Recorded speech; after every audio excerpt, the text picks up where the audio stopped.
कृष्णरो मिलितं येन तस्मै श्रीगुरवे नमः।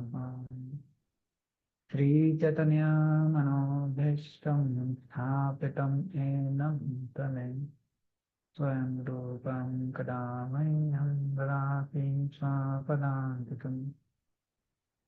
वन्देऽहं श्रीगुरो श्रीयुतापदकमलं श्रीगुरो वैष्णवांशम् श्रीरूपां साग्रजातां सहगना रघुनाथान्वितं तं सजीवम् पावधेतं पावधूतं परिजनसमेतं कृष्णचैतन्यदेवम् श्रीराधा कृष्णपादां सहगना ललिता श्रीविशाखान्वितांश्च नमो विष्णुपादाय कृष्णपृष्ठाय भूतले श्रीमते भक्तिवेदान्तस्वामी नामिने नमस्ते सरस्वती देवे गौरवाणी प्रचारिणे निर्विशेषशून्यवादी पाश्चात्यदेशतारिणे नमो महावदन्याय कृष्णप्रेमप्रदायते कृष्णाय कृष्णचैतन्यानाम्ने गौरसे नमः। हे कृष्णा करुणा सिन्धु दीनबन्धो जगत्पते गोपेश गोपिकान्त राधाकान्त नमोस्तुते। तप्त काञ्चन गौराङ्गी श्रीराधे वृन्दावनेश्वरी वृषभानुसुते देवी प्रणमामि प्रिये। वाञ्छाकल्पतरुभ्यश्च कृपासिन्धो वैष्णवस्य पतितानां पावनेभ्यो वैष्णवेभ्यो नमो नमः। जय श्री कृष्ण चैतन्य प्रभु नित्यानंद श्री अद्वैत गदाधर श्रीवासादि गौरम। हरे Krishna Krishna Krishna Hare Hare Hare Ram Ram Ram Hare Hare. Hare Krishna. So from today, now we will start with another book, which is an act of devotion. So Srila Prabhupada very nicely designed this Bhakti Shastri course, and he kept these four books: Anodi, Upanishad, Bhagavad Gita, and Act of Instruction. So out of these four, Bhagavad Gita and Upanishad, they establish the position of the Supreme Lord Krishna. They talk more about the position and the opulence of the Supreme Lord. And the other two books, N.O.D. and N.Y., they talk about how to approach that Supreme Lord, how to establish a relationship with the Supreme Lord. So this particular book, N.O.D., is also known as Bhakti Rasamrita Sindhu, Nectar of Devotion. So this represents Srimati Radharani. Srila Bhakti Saraswati Thakur says that Bhakti Rasamrita Sindhu, like Srimad Bhagavatam represents Krishna, saying that Bhakti Rasamrita Sindhu represents Srimati Radharani. If you want to approach Krishna, then you have to go through Srimati Radharani. That is Bhakti Rasamrita Sindhu. And Srila Bhakti Saraswati Thakur would not initiate anyone unless that respective candidate is well versed in Bhakti Rasamrita Sindhu. He kept that as a benchmark for the new people coming and taking initiation from Srila Bhakti Saraswati Thakur. So Prabhupada also gave a lot of importance to this. So knowing that he has less time, that's why Prabhupada wrote a running commentary on Bhakti Rasamrita Sindhu. So this is the book, Srila Prabhupada Bhakti Rasamrita Sindhu, which he wrote. And our all acharyas have written commentary in this particular book. So in the very starting, Srila Prabhupada writes dedication to the 6 Goswamis of Vrindavan. नाना शास्त्र विचारण्य निपुण सद्धर्म संस्थापको लोकानां हितकारे न त्रिभुवन मान्यो शरण्या करो राधा कृष्ण पादारविंद भजनानंदे भजनानंदे नमत्सालिको वंदे रूप सनातन रघुलो शिवजीव गोपालको. So Srila Prabhupada is offering his conversations to six Goswamis of Vrindavan. Because of them, and especially we see that because of Srila Rupa Goswami and Srila Jiva Goswami, this particular book came out. And we see that how Srila Rupa Goswami gave around 13 years of his life. It's a big time, 13 years, to read all the scriptures, Nana Shastra Vicharaya Nikanipano, and then come down to this particular book, that is Bhakti Rasamrita Sindhu.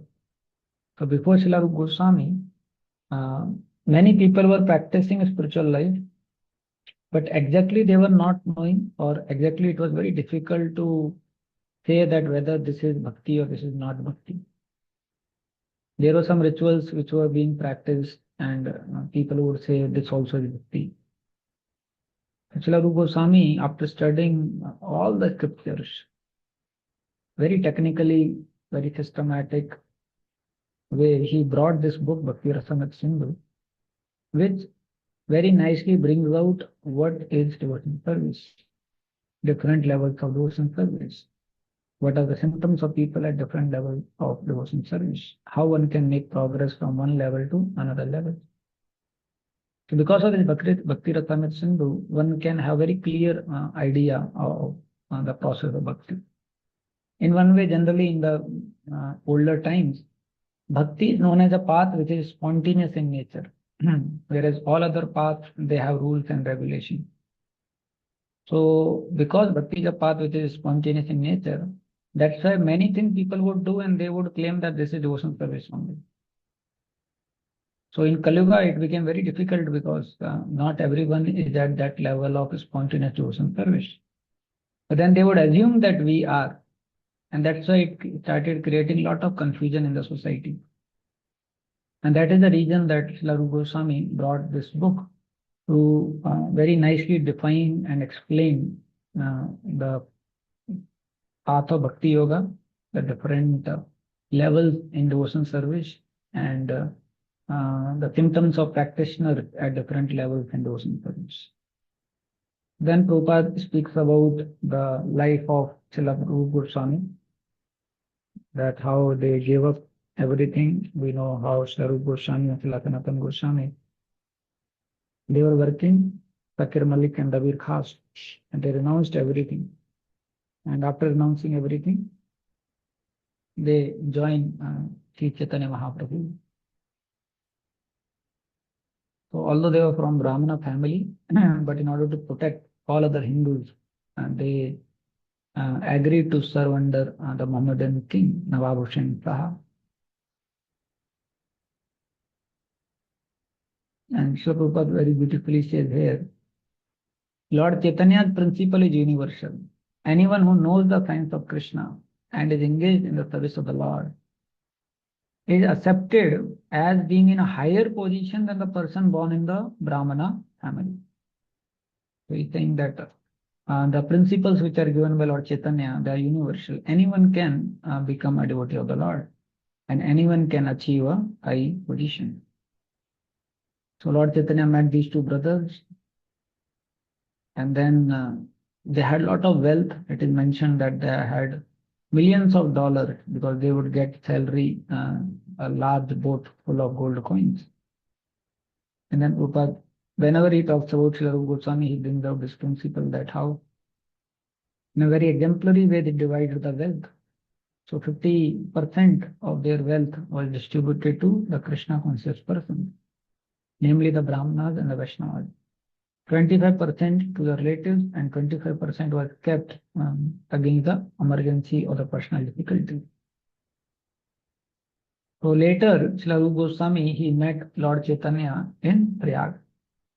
Actually, what Bhakti Rasamrita Sindhu we see is in one way were originally spoken by Lord Chaitanya to Srila Rupa Goswami in a brief nutshell. because Sri Chaitanya Mahaprabhu met Srila Rupa Goswami at Prayag for 10 days. And later on, Srila Rupa Goswami elaborated by going through all the scriptures and then bringing this particular book with the help of Srila Ji Goswami. The same thing Srila Prabhupada is writing here.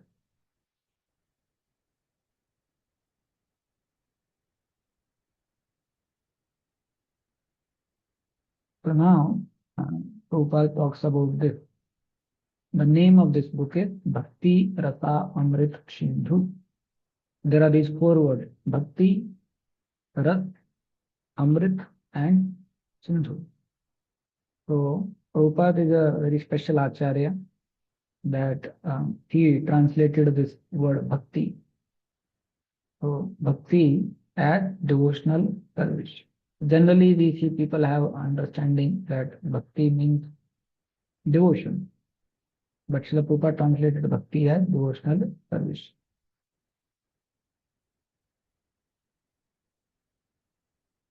So these 4 words Srila Prabhupada defines: Bhakti, Ras, Amarit, Sindhu. So Bhakti means devotional service. So Bhakti does not mean only devotion, it means devotional service. Why? Because love implies service. So what is Bhakti? In short, if you want to define Bhakti, Bhakti means the activity done to please the Lord. That is Bhakti. That is devotional service. So devotion is the most fundamental drive of every living entity. The basic principle of the living condition is that we have a propensity to love someone and to serve someone. But we cannot be happy and satisfied by loving or serving anyone other than the Supreme Lord. So when these 2 natural propensities of the living entity, which is to love and to serve, are directed towards the Supreme Lord, then the living entity feels satisfaction. And this direction of these natural and original propensities of loving and serving towards the Supreme Lord is known as Bhakti. Like this. So Prabhupada says how in the primary stage the child loves his parents, then his brothers and sisters as he daily grows. Then he comes to know, I am part of the society, then he starts loving society. Then he grows, oh, I am part of this country, then he starts loving country. So like that, if we go, then we come to know that we all are part and parcel of the Supreme Lord. And in that way, he starts loving the Supreme Lord and he starts loving everyone. Why? Because he understands that everyone is a part of the Supreme Lord. And so Srila Prabhupada says, so love can become all-embracing only when we understand that Krishna is the Supreme Lord. He is the root of all creation. By embracing him, one successfully embraces everyone, as pouring the water on the root of tree. Prabhupada then further says that how Nectar of Devotion teaches us the science of loving every one of the living entity perfectly by the easy method of loving Krishna. Like that, Prabhupada says.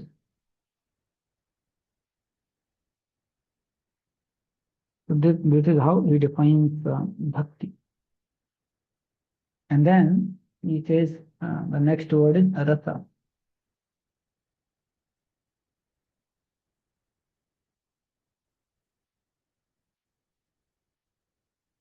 After defining bhakti, now he talks about rasa.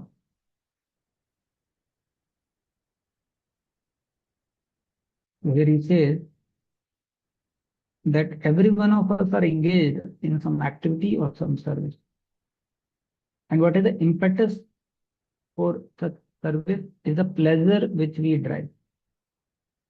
So like a person is working day and night very hard because of his affection for wife and children. A philanthropist is working so hard because of his love for the greater family. A nationalist is working so hard for country. So why all of them, they are working hard? What is their impetus? What is the driving force which is making them work so hard? That is known as a rasa, a kind of a mallow.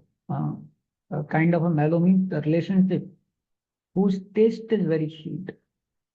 Rupa says like a family person may be working in Bombay somewhere and he may sleep on the footpath, and whereas the family may be somewhere in the village. And then whatever he work hard and whatever he earns, that money he will send to the family which is in the village, and he himself will sleep on the footpath. So why he is working so hard and taking so much trouble? Because when he sends money to the family which is in the village and family becomes happy, so he has certain relationship with that family, he has material attachment to the family. So because of that, when he finds the family is happy, he gets some kind of happiness. And that mellow, that happiness is driving him to work hard. Because of his connection, he feels strongly, this is my family, this is my wife, this is my child. And I have to take care of them. So any activity being done is always driven by a rasa, that is known as a kind of a mellow. Now there are two kinds of rasa. One is the ordinary rasa or mundane rasa. So ordinary rasa or the mundane rasa is different and bhakti rasa is different. So Prabhupada in this section only distinguishes between these two rasas. So he says the problem with mundane rasa is that it has this aspect of bhog and tyag. So businessman will work very hard Monday to Friday, then he want off on a weekend. And after having a weekend, then he finds, oh, I need to go to company. I want to go to company. Like people, when COVID came, so they became very happy. Colleges are closed, schools are closed, companies are closed. We can spend time in the home. But then after some time, they started feeling, oh, when the COVID lockdown will open, they started feeling bored in the family also. They started feeling bored being at the home also. So this is the nature of this kind of mundane rasa, bhog tyag, bhog tyag, bhog tyag, like that. A person will go for bhoga, and then he's like, oh, no, no, no, I don't want, I don't want. And after some time, again I want, again I want, again. Like this. So the change is going on perpetually. That is the nature of mundane rasa. And then another nature he says, Prabhupada, that this happiness which one gets by mundane rasa is known as a chapala sukha, flickering happiness.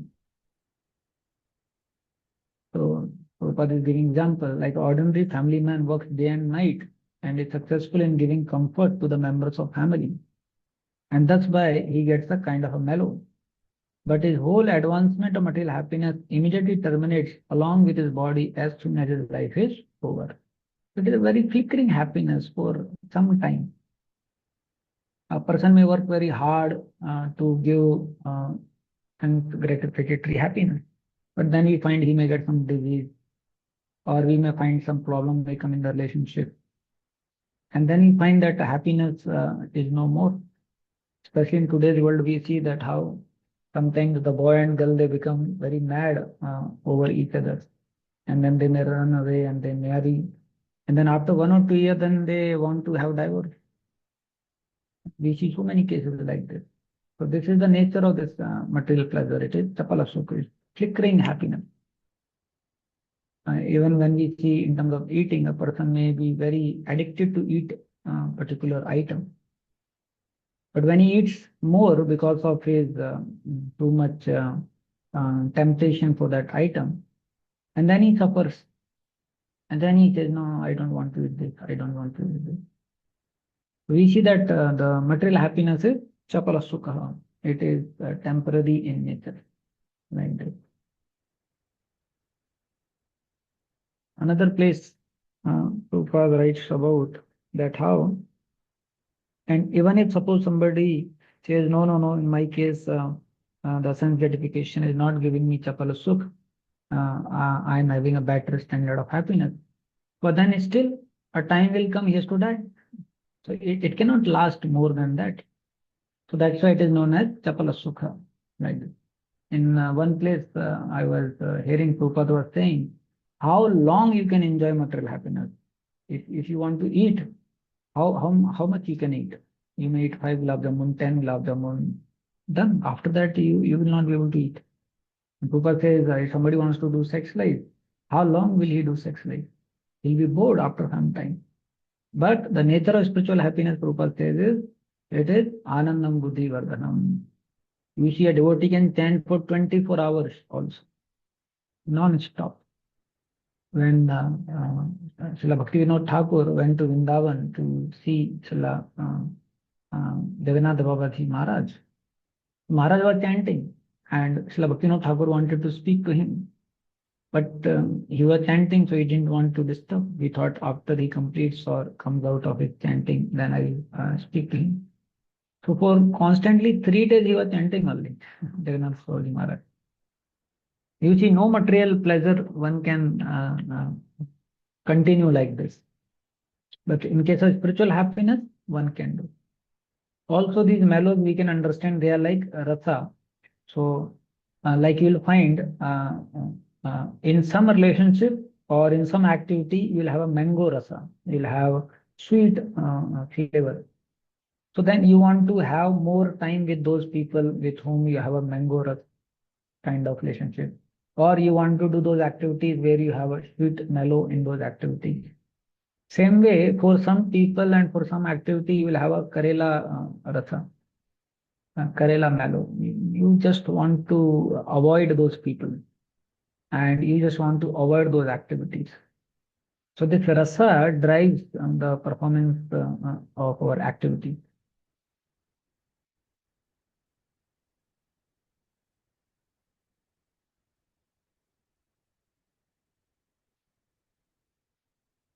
And this spiritual rasa is not only superior to mundane rasa,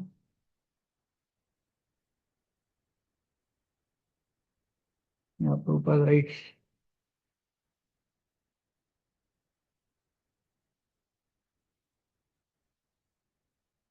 here he says, okay, this. So this spiritual rasa is not only superior to mundane rasa. This spiritual rasa, which comes by having relationship with the Supreme Lord, is far superior to even merging into Brahman.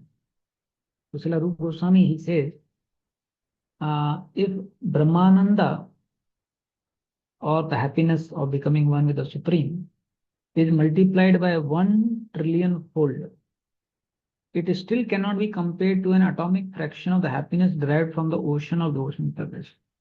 Just imagine.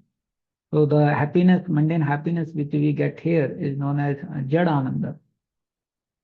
Somehow, because we don't have experience of higher happiness, we become overwhelmed by this happiness only. And we can't fathom any happiness can exist which is far greater than this. But actually, Jad Ananda is very inferior and insignificant. And actually, that happiness is not happiness, that is relative happiness or mixed happiness. But the Brahmananda is happiness is far greater than Jad Ananda. But here it is mentioned, even Brahmananda happiness is very insignificant in front of the happiness which comes by relationship with the Supreme Lord. So it is impossible for us to fully understand the infinite happiness which comes in the bhakti, because it is beyond the realm of anything which we can experience in our finite existence. Srila Prabhupada, however, gives a glimpse of bhakti rasa by comparing it to something we are quite familiar. We saw that Prabhupada talk about bhog tyag and tapala sukha.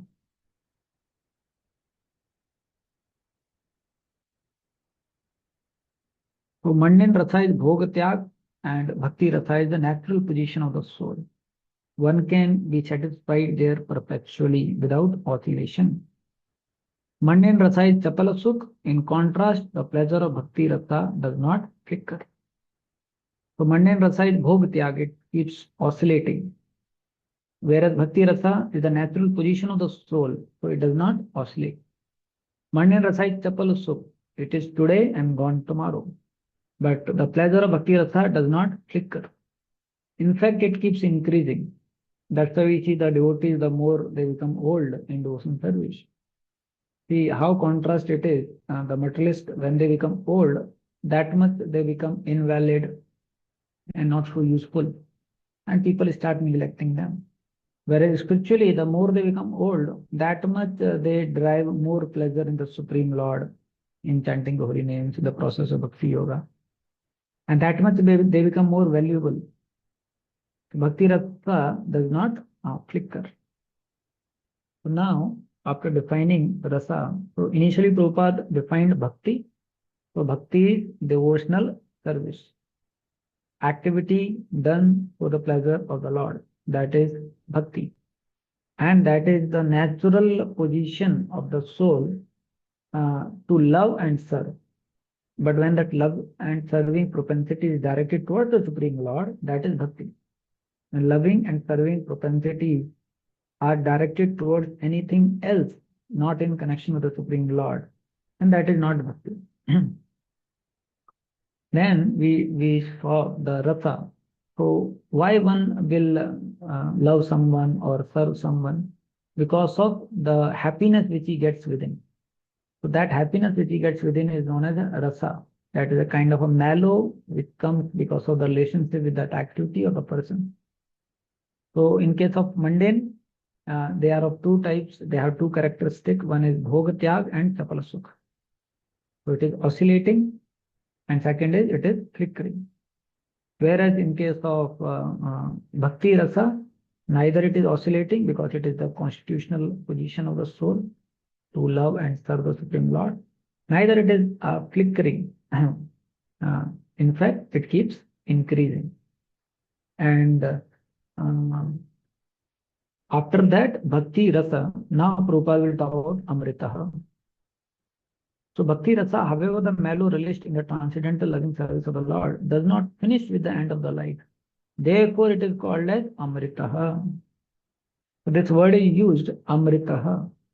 So amrita means that the bhakti rasa or the devotion service which one has done, it does not end with this life. It remains always. That's why it is known as bhakti rasa amrita. Since the pleasure of bhakti does not fade, it is amrita, deathless. Bhakti Rath, however, the mellow relished in the transcendental loving service of the Lord, does not finish with this end of life. It continues perpetually and is therefore called Amrita. That which does not die but exists eternally. This is what Prabhupada is saying. That which does not die exists eternally. It does not finish with this end of life. So that's why this is known as Amritaha. Srila Prabhupada explains that the activities of devotional service are never vanquished, even by death. So Amrit also means nectar, a tasty beverage which makes one deathless.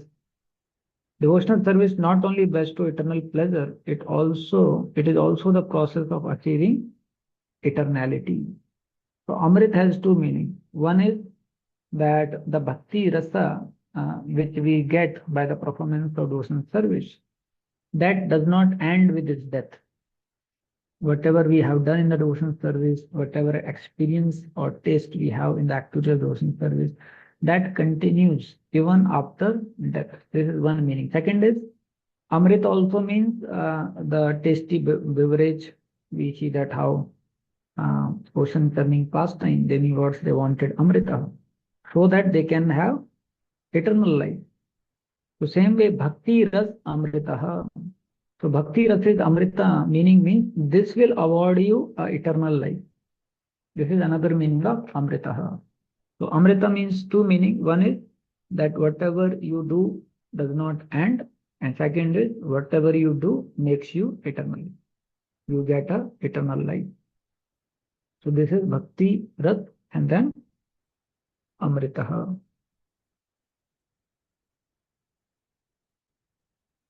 And that's why Prabhupada is saying this Bhakti Ras Even a small performance of devotional service, neha vikramunatti pratyavayam vidyate, swalpam apyasya dharmasya trayate mahato bhayat, can protect you from the greatest danger, that is falling to animal species. So that is the beauty of bhakti rasa. See, in one way, what is material life? A person, takes birth, suppose he is here, then he does his education, 10th, then 12th, then graduation, then he may work, then he gets married, then produces children, then he makes a house, and then becomes a grandfather, and then becomes old, and then dies. Then again zero. Then again he studies, again school, again, then again death. If you see, it is like climbing a mountain, coming down, climbing a mountain, coming down, climbing a mountain, coming down, reaching nowhere. And what if he has done something sinful? Then he takes to animal species. Whereas Bhakti Yoga is a progressive path. Uh, uh, Karma Kanda is not a progressive path. But Bhakti Yoga is a progressive path. You do, then it continues, then further you do, it adds, further you do, and like that you make progress. So this is how Prabhupada defines these words, Bhakti Rasa Amritaha.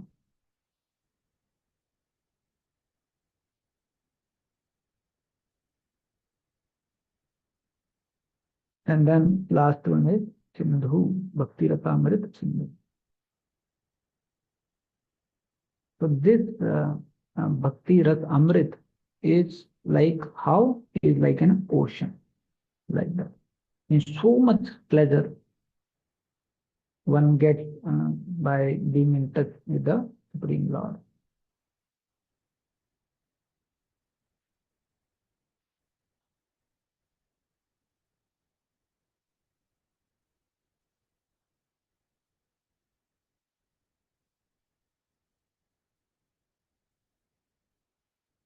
Prabhupada, and he talks about this.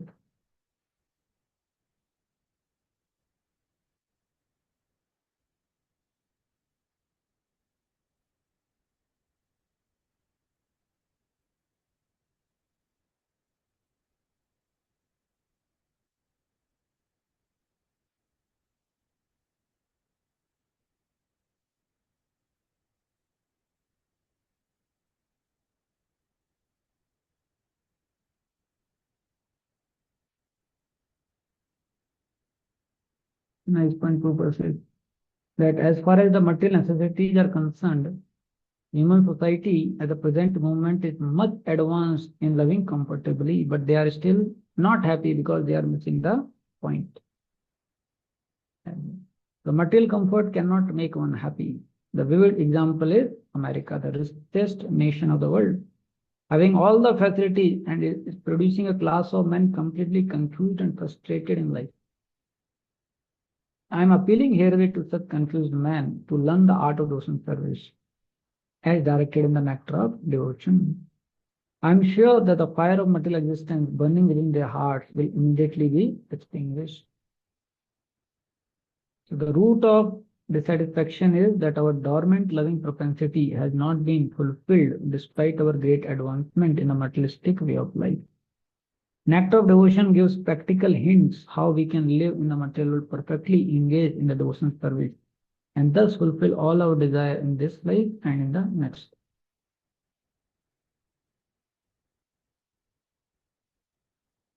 The purpose is that how they are missing this point, that is connecting to Krishna, and that can be done by taking to devotional service. And when we miss Krishna, we miss ourselves also. Prabhupada gives example.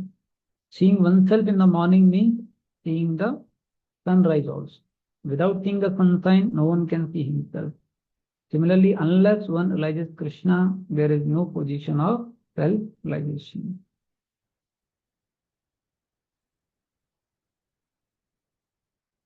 So, nectar devotion is specifically presented for persons who are now engaged in the Krishna conscious movement. And Prabhupada is thanking the devotees who uh, uh, worked very hard to help him in getting this particular book. So in one PPT also, it was very nicely presented.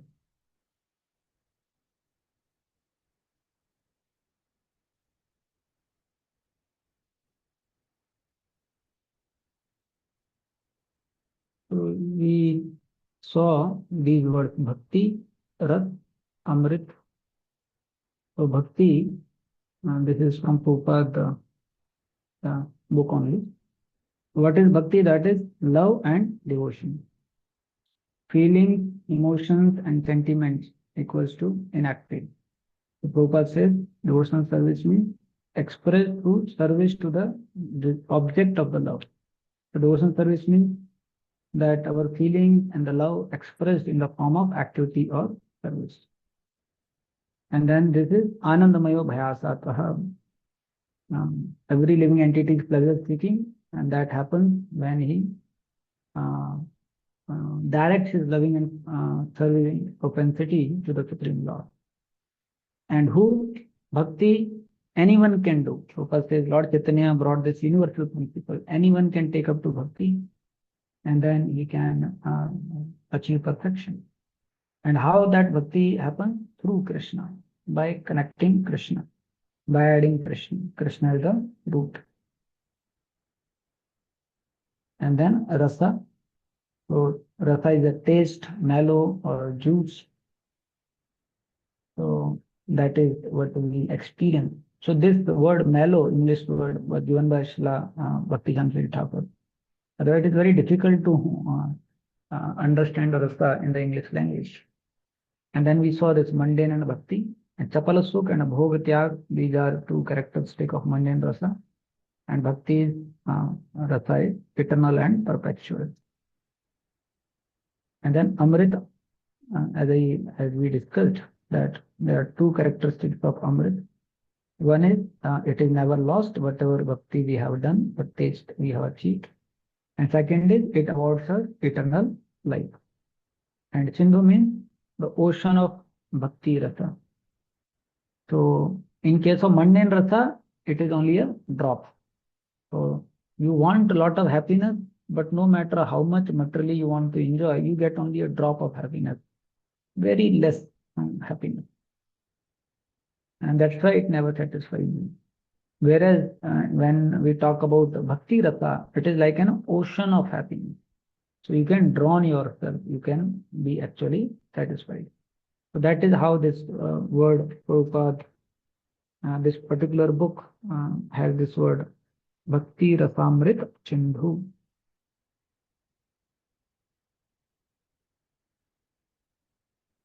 So after this, now Prabhupada, so this was preface which we discussed till now. So Prabhupada will discuss introduction.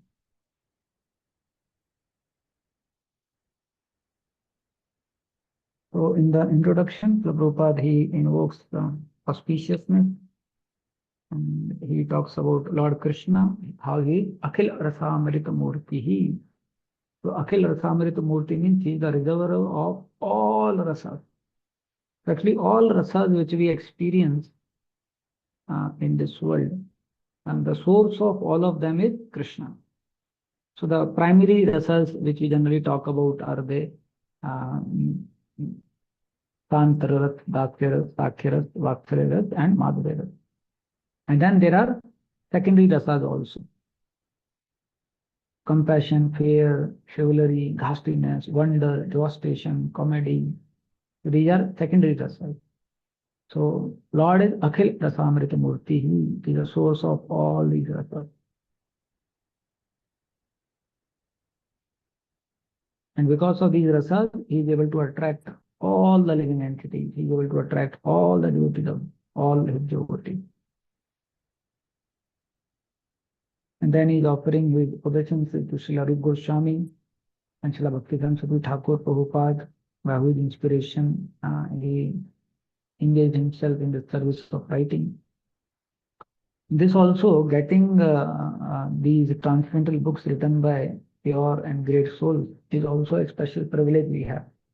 In one purport in the first canto, 5th chapter, Srila Prabhupada writes that how when a pure devotee writes these books or writes about Krishna, then the knowledge is revealed to him by the mercy of the Supreme Lord.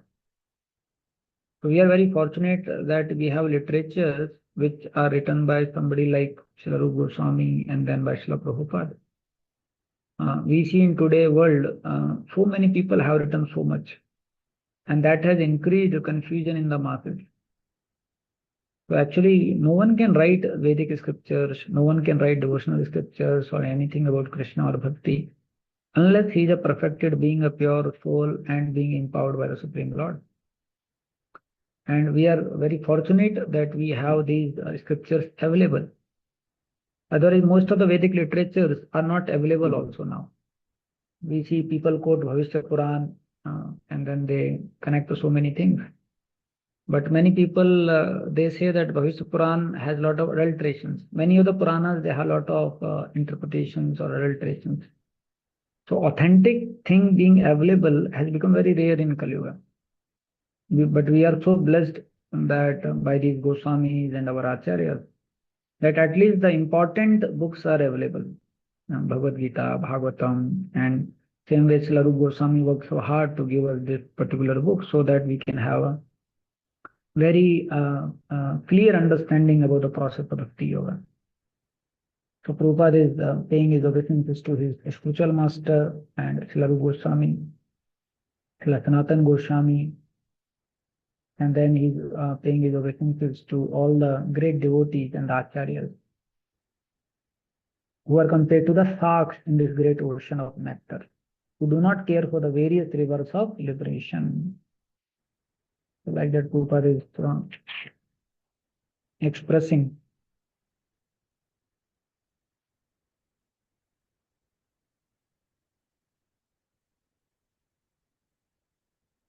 this also is amazing purport, Prabhupada, right? The author of Bhakti Rasamrit Sindhu, Srila Goswami, humbly submits that he's just trying to spread Krishna consciousness all over the world, although he humbly thinks himself unfit for this work.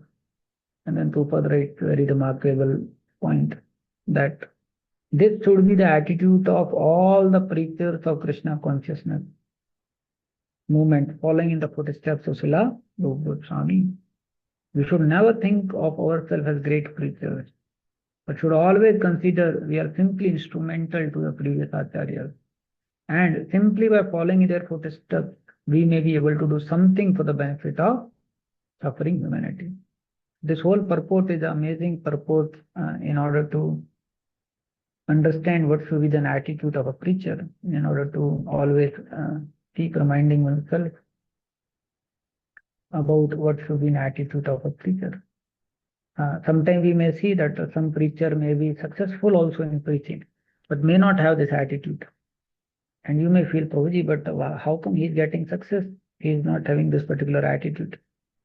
So he can have success in his preaching, but it will be only for short time. We see big preachers, they come, they preach, but then they don't have this humble attitude. And then after some time, Maya traps them.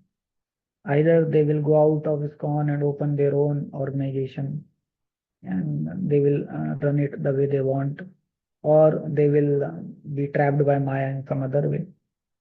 It is very difficult actually. You see the position of Srila Prabhupada, that he had this humble attitude, and that's why how much he was empowered and how much he could do.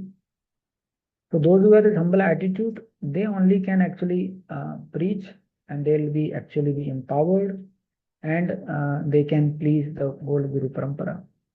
Otherwise, it is very difficult. So Prabhupada, very beautiful purport, this particular para he speaks in order to highlight the attitude. So now this Bhakti Rasamrita Sindhu is divided in 4 parts. So like an ocean is divided in 4 parts, the same way this book also is divided in 4 parts. And then in these 4 divisions, in each division there are sections.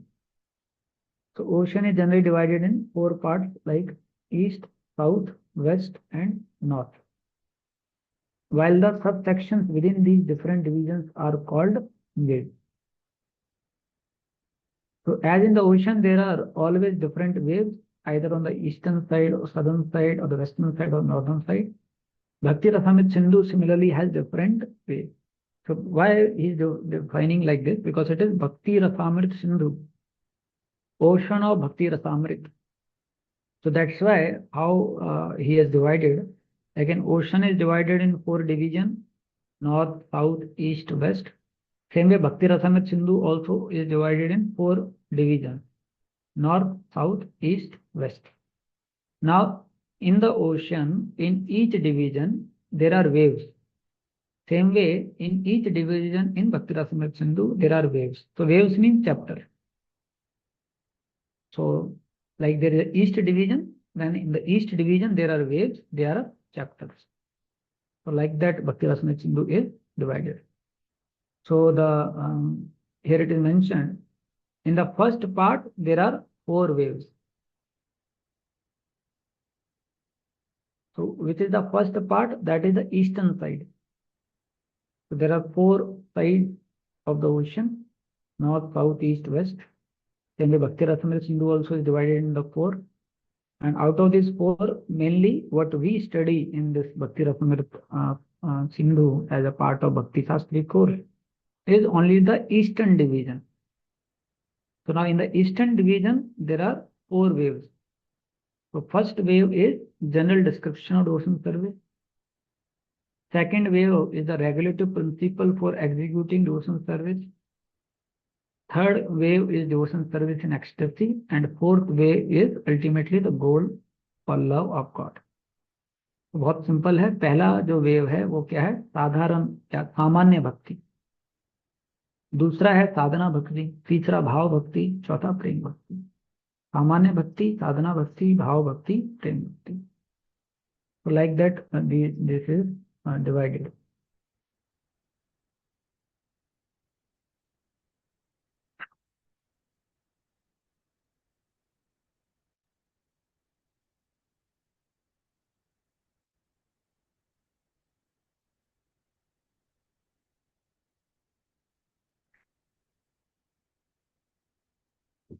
So now in this,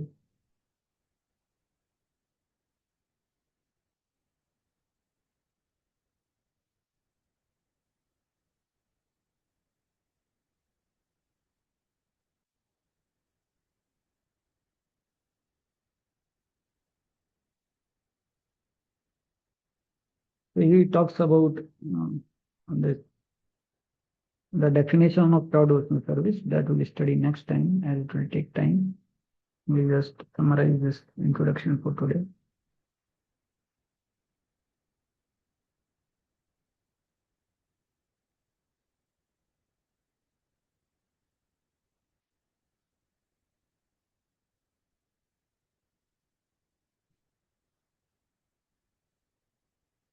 Okay, so basically now in the later part of this introduction, he talks about the definition of pure devotional service. And then the introduction is over, like that. This particular verse, that is the definition of pure devotional service, this is one of most important words we start with and to understand this Bhakti Rasamrita Sindhu.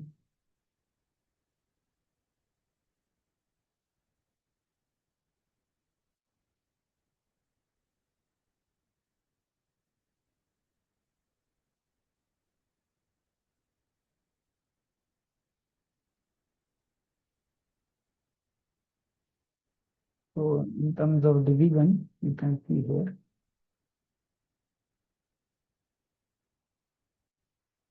These are all divisions. So as an ocean is divided in the four parts: so eastern, southern, western, northern, and we study only the eastern division, eastern side. That is a part of our Bhakti Shastri course. So in this, we discuss only these four, that is overview of devotional service, then sadhana bhakti, bhava bhakti, and prem bhakti. Then there is a southern side, which talks about the overview of rasa, विभव, अनुभाव, सात्विक भाव, व्यभिचारी भाव, स्थाई भाव. Then western side talks about the primary rasas, Dasya ras, Sakya ras, uh, Shanta ras, Dasya ras, Sakya ras, Vatsalya and Madhurya. And northern side, it talks about the secondary rasas, laughter, astonishment, chivalry, compassion, anger, fear, ghastliness, um, incompatible mallows, we rasa bhav, or distorted mallows. So they are the part of this. So what we study is only the eastern side, this much only, because this is like a very important and most important aspect for sadhana bhakta. All these other three sides, they relate more to when one develops bhava bhakti. That's why we discuss more only the eastern side of the devotional service. This is whole Bhakti Rasamrita. Now this is the work which Prabhupada talks about in the remaining part of the introduction.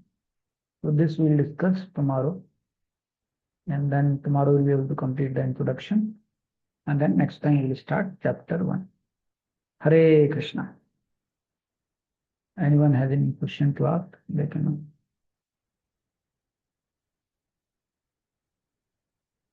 Yes, Prabhu. तो ये मतलब हम लोग को ये जो पढ़ रहे हैं इसमें जो ये चैप्टर्स हैं तो ये पूरा भक्ति स्वामी सिंधु नहीं है। मतलब जैसे इसमें भी चैप्टर्स है ना, पार्ट वन के अंदर इसमें चैप्टर्स दिए हुए हैं, फिर पार्ट फोर तक मिलाकर 52 चैप्टर्स हैं इसमें राइट. पार्ट फोर को। तो मतलब नहीं, इसमें पूरा है, मतलब ये जो बुक है प्रभुपाद जी का, ये तो पूरा है, लेकिन इसमें से हम लोग सिर्फ पहले 19 चैप्टर्स ही पढ़ते हैं. पार्ट 1 ईस्टर्न साइड ही पढ़ते हैं. पार्ट 2, हाँ, पार्ट 3, पार्ट 4 ये नहीं पढ़ते हम लोग अभी के लिए. नहीं इसमें लिखा हुआ है ना गुरु जी की, मैं पूछ रहा था इसलिए क्योंकि इधर वो एकदम इंट्रोडक्शन पे ऐसे लिखा ना, समरी स्टडी, हम्म. इसलिए पूछा था मुझे समरी स्टडी मतलब ऐसा है क्या क्योंकि मैंने एक ऐसा सुना था वो भानु स्वामी महाराज ने पूरा उसको ट्रांसलेट किया है। नहीं, वो क्या फर्क है, जो दूसरा वाला भक्ति रसमृत सिंधु है, जो भानु महाराज का जैसे ये वाला है, इसमें क्या है, श्लोका बाय श्लोका है. संस्कृत का जो श्लोका होता है, देखिए पहला श्लोका अखिल रसामृत मूर्ति वाला, तो इसमें श्लोका टू श्लोका है, हर श्लोका है फिर उसका एक्सप्लेनेशन. लेकिन प्रभुपाद जी क्या किए हैं, श्लोका नहीं वो किए हैं, रनिंग कमेंट्री है. जैसे कि 10th कैंटो पे कृष्णा बुक प्रभुपाद जी ने लिखे हैं, वो रनिंग कमेंट्री है, without word, only the fast time. Same way running commentary words नहीं है, लेकिन उनका ट्रांसलेशन ट्रांसलेशन ट्रांसलेशन. ये कंप्लीट बुक है, लेकिन हम लोग सिर्फ इसका फर्स्ट 19 चैप्टर ही पढ़ते हैं, पार्ट 1. और इसके जो बाकी जो पार्ट हैं वो अभी नहीं पढ़ते हैं, बाद में कुछ सालों के बाद में जब सीनियर होते हैं तब तो पढ़ते हैं. जो हमारा भक्ति शास्त्री कोर्स है उसमें सिर्फ पार्ट 1 ही है, ईस्टर्न साइड ही है. ठीक है. ये समझ नहीं आया मुझे, मतलब इसका नाम कैसे है, ईस्टर्न साइड वेस्टर्न साइड, ये पार्ट वन को ईस्टर्न साइड कहने का कुछ सिग्निफिकेंस है या फिर रैंडम? मतलब कि ये बुक का नाम क्या है, भक्ति रसामृत सिंधु. नहीं नहीं, ईस्टर्न पार्ट वन को ईस्टर्न साइड बोलना ये कोई रैंडम है या इसका कोई सिग्निफिकेंस है, पार्ट वन को ईस्टर्न साइड बोल रहे हैं? ये मतलब कि श्रील रूप गोस्वामी जी ने ऐसी व्याख्या दी है कि 4 साइड हैं ओशन के, तो उसमें से जो ईस्टर्न साइड है उसमें ये 4 चैप्टर्स हैं, 4 मेन वेव्स हैं. तो वो जो है प्रभुपाद जी ने जो लिखी है उसमें वो पार्ट 1 में आती है. तो एक तरीका है प्रेजेंटेशन का, इंडेक्सिंग का. ठीक है. Yes Akash ji. Thank you Prabhu ji. Prabhu ji, जब आप डिस्कस कर रहे थे मटेरियल रसा और स्पिरिचुअल रसा के बारे में, तो आपने देखा कि मटेरियल रसा को हम चपल सुख से मतलब डिनोट कर रहे हैं कि वो फ्लिकरिंग है। प्रभु जी, प्रॉब्लम क्या होता है कंडीशन सोल के लिए, उसको तो फील नहीं होता है कि चपल सुख है, क्योंकि ये तो उसी को फील हो पाएगा those who have tasted the higher rasa. Hmm. तो एक कंडीशन स्टेट में क्या होता है कि फिर ये जो चपल सुख मतलब हायर डिवोटीज या हायर लेवल पे बोला जाता है, वो कंडीशन सोल की स्थिति में वो समझ में नहीं आता, और वो उसी में लगा रहता है, उसके लिए वही रस ही सब कुछ रहता है, क्योंकि उसको अभी इतना भी रीडिंग हियरिंग कर ले, अगर वो हायर टेस्ट नहीं आया तो फिर वो चपल सुख या जो मटेरियल रस है उसी में लगा रहता है, उसी में ही स्टक रहता है। तो प्रभु जी हम्म, इससे बाहर कैसे निकलेंगे? Because after long hearing reading also, अगर उसको हायर टेस्ट नहीं आ रहा है, और उसको चपल सुख भी लग रहा है कि ठीक है यार कुछ नहीं मिल रहा है, इसी में उसको रस मिल रहा है, चपल सुख में ही, मटेरियल रसा में ही, तो कैसे बाहर निकलेगा वो? हम्म। नहीं तो इसमें क्या है, देखिए शास्त्रों में ये अंडरस्टैंडिंग बता रखा है कि मटेरियल हैप्पीनेस है उसका क्या कैरेक्टरिस्टिक है, कैसे वो चपल सुख है, कैसे वो दुख देता है, कैसे मिस्ट हैप्पीनेस है। ये सब हमको क्यों बता रखा है, जिससे कि हमको एक अंडरस्टैंडिंग आ जाए एटलीस्ट इंटेलेक्चुअली, कि यहाँ पर जो है उतना नहीं है। दूसरा है, now after hearing all this, when we go for material happiness, then we get an experience also कि इसमें उतना नहीं है सुख, और दुख भी मिलता है, ऐसा भी एक्सपीरियंस होता है। तीसरा है ये दोनों चीज, यानी कि आपका जो एक्सपीरियंस हुआ मटेरियल हैप्पीनेस का, कि it is not making you actually happy and it is in fact increasing your misery. Second is what you have heard in the Vedas, how material happiness can not make you happy, then it will help you to increase your impetus to search for spiritual happiness, to take the process of bhakti yoga very seriously, and then you get a higher taste, and then what you got understanding, what you got experience, and then you can fully realize this, that oh, material happiness is of no use. Prabhupada says there is one article, why it is important to know material world is a miserable place. Prabhupada says then only you will become a sincere and genuine sadhaka.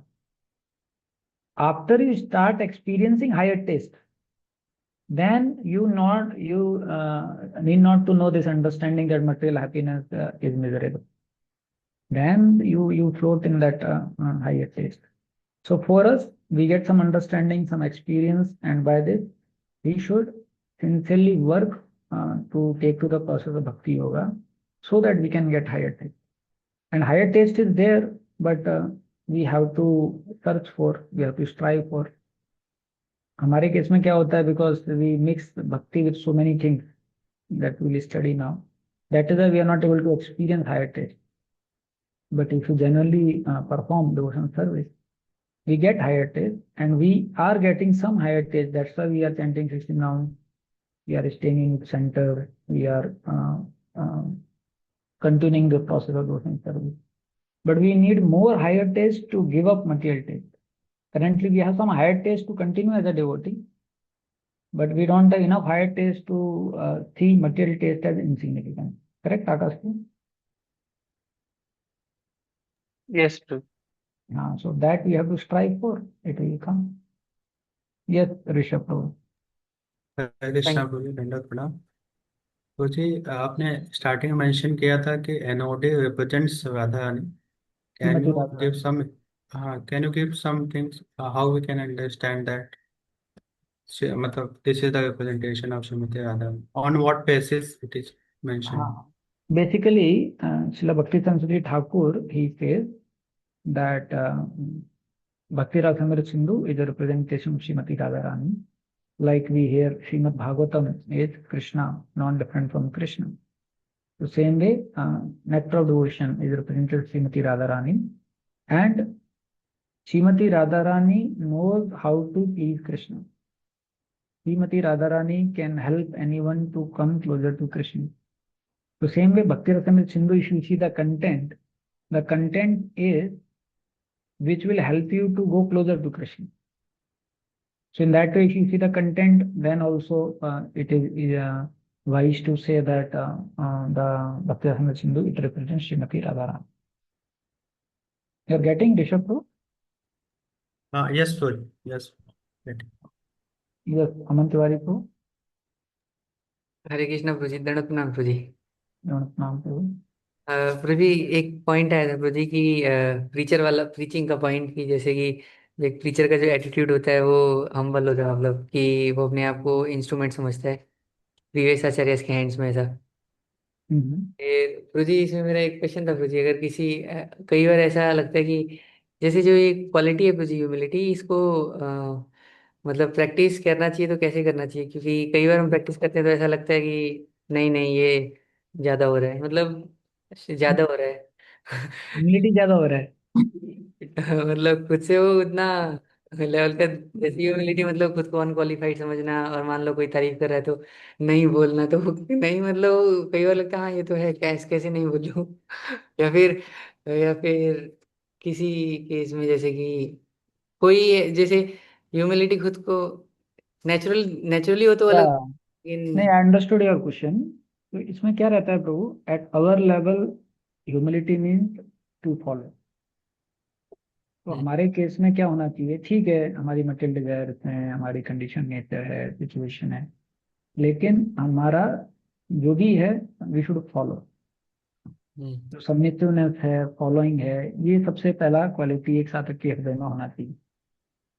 तो जब ये quality रहेगा तो आपके superiors किस में engage करेंगे, आपको सेवा में एंगेज करेंगे हम्म, और आपको साधना में एंगेज करेंगे। तो जब आप वो सेवा करोगे, साधना करोगे, फॉलो करोगे, तो धीरे धीरे करके क्या होगा, उस प्रोसेस से आपका हार्ट नेचुरली सॉफ्ट और हम्बल होगा। और कृष्ण भगवान आपको बहुत सारे एक्सपीरियंस देंगे, जिसमें कुछ लोग आपसे ज्यादा अच्छा करेंगे तो आपको एनवी आएगा। फिर आपको you are force to be humble because somebody else is performing better than you. और कई बार आपने कुछ किया है लेकिन आपको क्रेडिट नहीं मिला। तो फिर ये सारी situation along with following the process under superior, फिर धीरे धीरे करके ह्यूमिलिटी आता है। अच्छा, धीरे धीरे करके आप देखेंगे नेचुरली आपकी एडवांसमेंट से, एडवांसमेंट सर्विस से ह्यूमिलिटी आएगी। अब देखिए जो हमारे आचार्य हैं, they are feeling we are more worth than the worm in the stool. हम हम्म, लोग तो इसको कैसे भी बोलें लेकिन we can't feel it, right? Hmm, Why? Because we don't have that state of heart right now. But if we are following, we are submissive, then you'll find by the arrangement of um, Lord, we will progress on this aspect. आपको क्या लगता है, आप 3 साल पहले ज्यादा humble थे या अभी ज्यादा हम्बल? पहले मतलब पता नहीं था कि हम्बल नहीं हूँ, अब तो मतलब पहले पता नहीं था कि ऐसा करना है, मतलब थोड़ा पता लग गया, खुद का दिखता है मतलब थोड़ा। एटलीस्ट अभी महसूस तो होता है मैं हम्बल नहीं हूँ। यस जी। हाँ, तो ये भी तो एक प्रोग्रेस है। पहले तो हमको पता ही नहीं था, पहले तो जो सिविलाइजेशन है हमारा वो क्या सिखाता था, जितना प्राउड रहेंगे उतना अच्छा है। करेक्ट ना? यस। इसलिए आप देखो ये जो वेस्टर्न वर्ल्ड में ट्रम्प इत्यादि हैं, बहुत प्राउडली बोलते हैं, प्राउडली सब कंट्रोल करते हैं, क्योंकि उनको सिखाया ही नहीं गया कि हम्बल रहना है, हम्म, या उनको पता ही नहीं ह्यूमिलिटी क्या होती है। हम्म, तो धीरे धीरे करके हमारे केस में भी ह्यूमिलिटी बढ़ेगी। भगवान है, प्रकृति है, गुरुजन है, सब मेहनत करेंगे आपके लिए, चिंता मत कीजिए। बस हमको सबमिसिवली फॉलो करना है, वो पार्ट हमारे लिए इम्पोर्टेंट है। ठीक है, okay ji, thank you ji. Thank you. Krishna. Prabhu ji, ये बस ये जो फोर्थ पैराग्राफ है इसको थोड़ा समझा सकते हैं क्या, ये इंट्रोडक्शन का? ये आपने इसको फोर्थ ये पढ़ा? पैराग्राफ? हाँ, वो पढ़ा नहीं तो मैं समझ नहीं पाया इसमें बिल्कुल भी। इसमें ऐसा लग रहा है कोई दो एनालॉजीज मिक्स्ड हो गई हैं, या फिर मैं अंडरस्टैंड नहीं कर पाया। फोर्थ पैराग्राफ यानी ये वाला क्या, लेट अस ऑफर और रिस्पेक्टफुल ओबेइसेंस टू ऑल द हाँ, ग्रेट डिवोटीज एंड आचार्य, यही वाला? हाँ प्रभु जी। ओके, तो ये तो इजी है। इसमें बताया कि who are compare to the shark in the great ocean of nectar. तो आचार्यस के बारे में बताया है कि उनको मैं रिस्पेक्टफुल ओबेइसेंसेस पे कर रहा हूँ, and they are like shark in the great ocean of nectar, and they do not care for rivers of liberation. तो जो ओशन में छोटी छोटी नदियां आती हैं, तो जो बड़ी बड़ी शार्क होती हैं उनको उससे फर्क नहीं पड़ता है। तो छोटी नदियों को कंपेयर किया गया है लिबरेशन से। वैसे ही जो ये ग्रेट डिवोटीज हैं, they don't care for liberation. Then he is talking about impersonalist. So that is the whole analogy proof given. नहीं, आगे नहीं समझ प्रभु जी। इसमें क्या है, एक बार तो ओशन को कंपेयर किया कि लिबरेशन से, राइट, और क्वेश्चन को पहले कंपेयर नहीं किया लिबरेशन से, रिवर्स को कंपेयर किया गया लिबरेशन। नहीं, आगे पूरी लिखा हुआ है बाद में। The ocean can be compare to liberation and the rivers to the all different path of liberation. The impressionists are dwelling in the river water, which eventually comes to mix with the ocean. They have no information, however, that within the ocean, as within the river, there are innumerable aquatic living entities. The shark who dwell in the ocean do not care for the rivers which are gliding down into it. The devotees eternally live in the ocean of the ocean service, and they do not care for the river. In other words, those who are pure devotees always remain in the ocean of transcendental loving service of the Lord and have no business with other process, which are compared to the rivers that only gradually come to the ocean. Okay, इसमें एक जगह ocean को liberation का भी compare किया है और ocean को ट्रांसेंडेंटल लविंग सर्विस का भी क्वेश्चन डिवोशनल सर्विस से भी कंपेयर किया. ठीक है. You can understand this by that how rivers they are compared to liberation, and this is an ocean of transcendental bliss, and devotees they do not care for liberation like that. ठीक है. ठीक है. और जो पूरी fifth paragraph हमने नहीं पढ़ा था, ये फिफ्थ वाला पैराग्राफ, इसमें जो लिखा है कि वो प्रोटेक्शन के लिए प्रभुपाद इसमें लिख रहे हैं, प्रोटेक्शन के लिए सनातन गोस्वामी को ऑब्जेक्शंस ऑफर कर रहे हैं कि भक्ति स्वामी सिंधु को प्रोटेक्शन के लिए. लेकिन बाद में फिर लिख रहे हैं कि ये इनसिग्निफिकेंट है चैलेंजेस, क्या कहते हैं जो इसमें आर्गुमेंटेटिव लॉजिशियंस हैं. थोड़ा सोच समझ नहीं आता कि जब एकदम इनसिग्निफिकेंट तो वो फिर प्रार्थना किस बात के लिए कर रहे हैं. एक्चुअली क्या मूड रहता है आचार्य का, जैसे वो सुनते हैं ना प्रभुपाद जी को कि Maya can not touch me and then he praying also, devotees are saying अरे आप ये क्या कर रहे हो.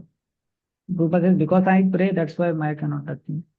एक मूड रहता है, they have that faith also कि nothing can harm it, and they have that mood also that acharya please protect